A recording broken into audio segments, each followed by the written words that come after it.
Shalom Sobat STT, selamat pagi. Saya bersyukur buat kebaikan Tuhan di mana kita masih boleh ada sebagaimana kita ada. Dan saat pagi hari ini kita akan mendengarkan kebenaran firman Tuhan sebelum kita memulai segala aktivitas kita pada hari ini. Namun sebelum itu, mari kita bersatu di dalam doa. Bapa yang baik, Bapa yang melimpah dengan kasih setia, terima kasih buat segala kebaikan-Mu dan kesetiaan-Mu dalam kehidupan kami.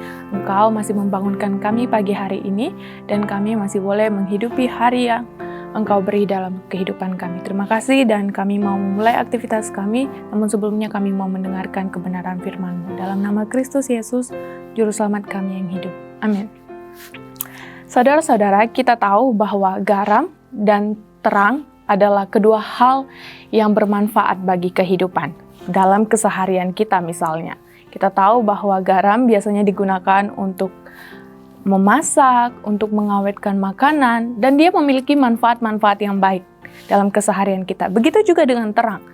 Terang memiliki manfaat untuk menerangi kegelapan. Dan bahkan mata kita yang begitu berharga, tidak ada manfaatnya ketika terang itu tidak ada. Mata kita bisa menjalani fungsinya dengan baik jika ada terang itu. Maka kita kali ini mau belajar dari satu kebenaran firman Tuhan, yaitu dari Matius 5 ayat yang ke-13 sampai yang ke-16. Saya akan membaca dalam versi Selaber. Dikatakan di sini yaitu garam dunia dan terang dunia.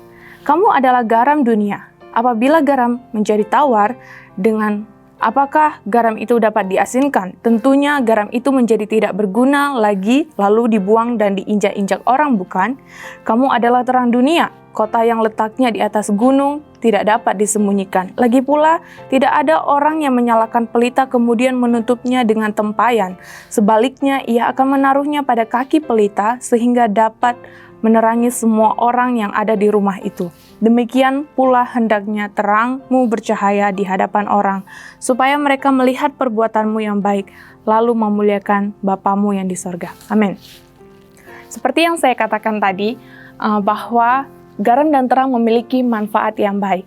Tuhan Yesus memberi satu identitas kepada pendengarnya waktu ia berkhotbah di bukit. Begitu juga dengan kita hari ini. Yesus memberikan kita satu identitas, yaitu kamu adalah garam dan terang dunia.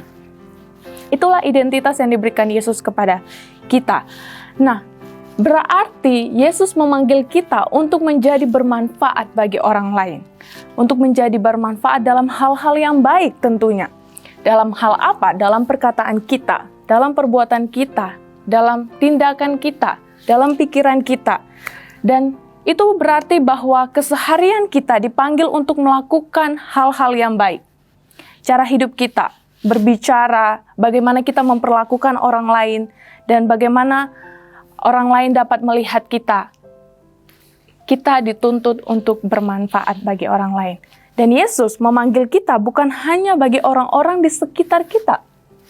Bukan hanya lingkup kecil, tetapi Yesus memanggil kita kepada lingkup yang besar, yaitu dunia, garam dan terang dunia.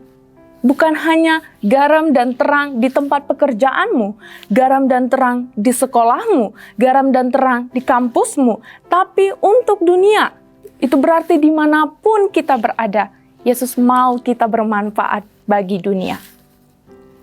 Ketahuilah dalam segala aspek kehidupan kita, ternyata hidup kita ini bukan hanya tentang diri kita saja, tetapi tentang Tuhan juga. Dikatakan yang ke-16, demikian pula hendaknya terangmu bercahaya di hadapan orang, supaya mereka melihat perbuatanmu yang baik, lalu memuliakan Bapamu yang di sorga. Ini unik dari terjemahan Selaber, dikatakan supaya mereka melihat perbuatan yang baik, lalu memuliakan Bapamu yang di sorga. Terjemahan baru menerjemahkan dan memuliakan Bapamu yang di sorga. Ketika orang lain melihat kehidupan kita, mereka akan lalu memuliakan Bapa kita yang di sorga. Ketika kita bermanfaat bagi mereka. Keseharian kita, bahkan hari ini, cara hidup kita, Tuhan mau kita bermanfaat bagi orang lain. Mari kita koreksi hidup kita. Sudahkah kita bermanfaat di kampus kita? Sudahkah kita bermanfaat di pekerjaan kita? Sudahkah kita bermanfaat di pelayanan kita? Biarlah firman hari ini boleh menguatkan kita bahwasannya hidup kita harus bermanfaat. Mari kita bersatu di dalam doa. Tuhan Yesus, terima kasih buat kebenaran firman-Mu yang begitu menguatkan kami, di mana hidup kami yang bermanfaat ternyata membawa kemuliaan bagi Engkau. Biarlah orang-orang lain boleh melihat bahwa Engkau ada di dalam diri kami. Terima kasih ya Allah, dan kami mengucap syukur dan siap memulai aktivitas kami pada hari ini. Haleluya. Amin. Terima kasih, Tuhan Yesus memberkati.